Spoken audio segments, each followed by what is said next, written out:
ప్రజలు వ్యక్తులకు కుటుంబాలకు వ్యతిరేకంగా స్పష్టమైన తీర్పునిచ్చి మీ విధానాలను మీ ఆలోచనలను మీ విధ్వంసకరమైన ధోరణిని మేము తిరస్కరించినము కాబట్టి మీలో మార్పు రావాలి అందుకే మీ అధికారాన్ని మార్చినాము ప్రధాన ప్రతిపక్షంగా మీ బాధ్యతను నెరవేర్చాలని ప్రధాన ప్రతిపక్ష హోదా వారికి ఇచ్చి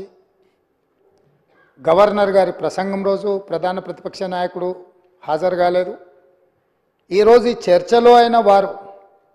సుదీర్ఘమైన రాజకీయ అనుభవము పరిపాలనలో వారికి అనుభవం ఉన్నది 80,000 పుస్తకాలు చదివిన తెలంగాణ రాష్ట్రంలో అందరికంటే అతి గొప్ప మేధావిని అని వారు పదే వారు ప్రస్తావిస్తుంటారు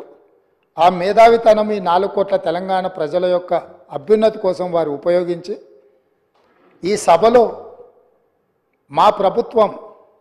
తీసుకుంటున్న నిర్ణయాలను సహేతుకంగా విశ్లేషించి ప్రస్తావించి ఏమైనా సలహాలు సూచనలు ఇచ్చి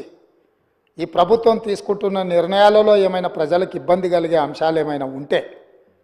వాటిని సవరించి వారు సూచన చేస్తే వారి సూచనలు తీసుకొని ప్రతిపక్షాన్ని ప్రతిపక్ష నాయకుడిని గౌరవించి మా ప్రభుత్వము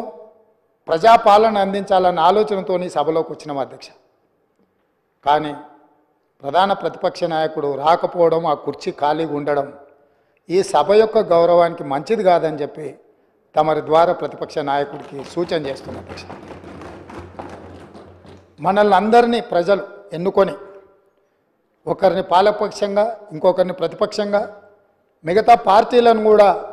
ఆయా వర్గాల యొక్క గళాన్ని బాధను వినిపించడానికి ఈ సభలోకి పంపించినప్పుడు మన యొక్క పాత్రలను బాధ్యతాయుతంగా నెరవేర్చాల్సిన అవసరం ఉన్నది భవిష్యత్తులోనైనా ఆ దిశగా ఈ సభలో ప్రతిపక్ష నాయకుడు అడుగుడు వేయాలని నేను కోరుకుంటున్నాను భావిస్తున్నాను అధ్యక్ష